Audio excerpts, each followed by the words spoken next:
Je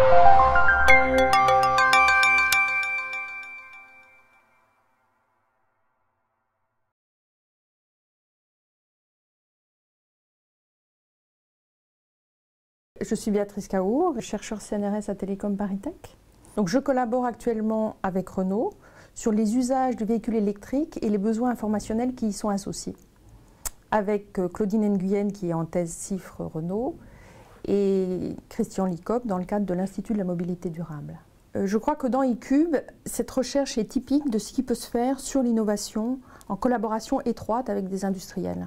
C'est donc de travailler sur les usages du véhicule électrique et ce qu'on a observé, nous, c'est que ce n'est pas tant la limite d'autonomie qui inquiète les personnes, mais c'est surtout l'incertitude par rapport à l'autonomie qu'il leur reste. Concrètement, en fait, ce type d'études, ça nous amène à collaborer aussi assez précisément avec les ergonomes de Renault pour concevoir donc, des instruments qui soient vraiment adaptés et pour aider les personnes à gérer leur autonomie.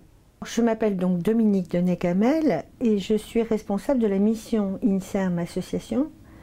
C'est une mission qui a été créée en 2004 et qui a pour objectif principal de développer le dialogue et le partenariat entre l'INSERM et ses chercheurs et les associations de malades.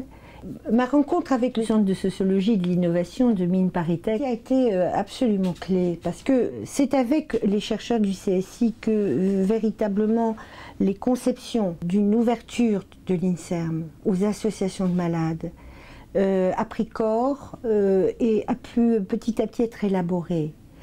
Et donc là, j'ai eu la chance quand même assez fantastique de pouvoir m'adosser, de pouvoir réfléchir avec, de pouvoir construire avec plutôt ils étaient plusieurs, hein, qui ont travaillé sur justement ces phénomènes de société extrêmement contemporains. Et vous savez combien c'est difficile de décrypter le contemporain. Travailler avec des chercheurs, et notamment avec le CSI, c'est travailler justement avec la connaissance en train de se faire. Ce que le CSI avait montré dans un ouvrage qui s'appelle « Se mobiliser pour la santé », c'était vraiment, c'est presque ma Bible, hein, ce petit bouquin-là. Ce qu'ils avaient montré, c'est que quand on est atteint d'une maladie grave, l'information sur le fait que c'est des mécanismes d'action, que c'est pas, vous voyez, c'est pas de sa faute, c'est pas, je sais pas quel destin qui vous tombe dessus, etc. Mais que au fond, être malade, c'est avoir une maladie donc avec un dysfonctionnement.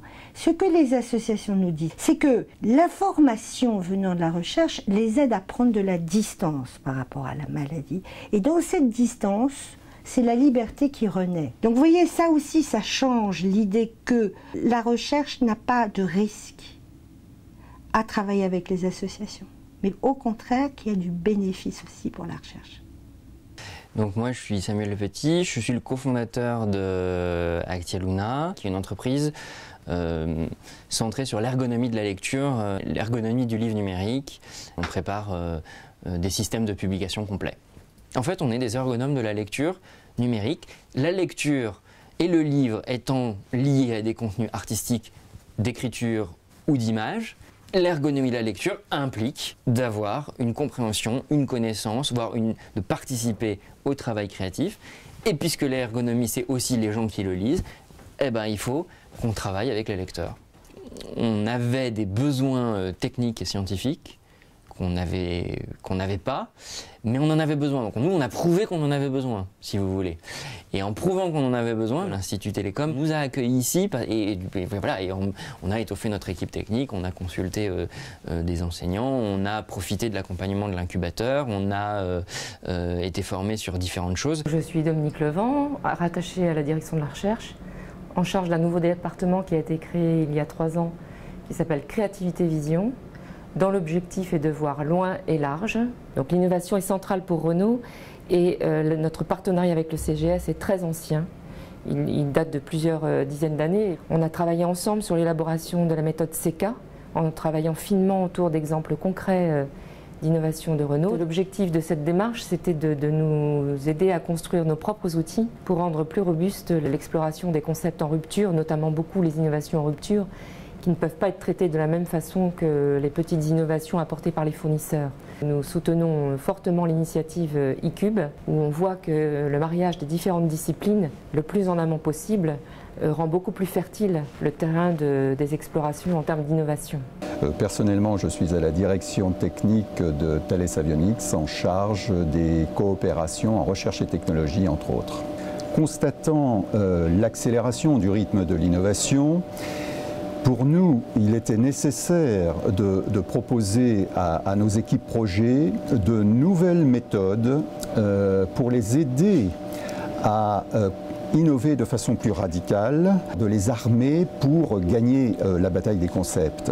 Nous avons bien entendu apprécié la qualité pédagogique de l'équipe de recherche de Mines ParisTech et son souci, bien entendu, d'expérimenter sur le terrain les résultats de ces recherches. Ce qui faisait partie aussi de notre préoccupation. Comme nous en avons déjà fait le constat, l'innovation se niche bien souvent à la frontière des disciplines. Donc mener des travaux de recherche qui permettent finalement d'approfondir la façon de travailler entre disciplines pour accélérer l'innovation, qui est une des missions d'e-Cube, me paraît essentielle.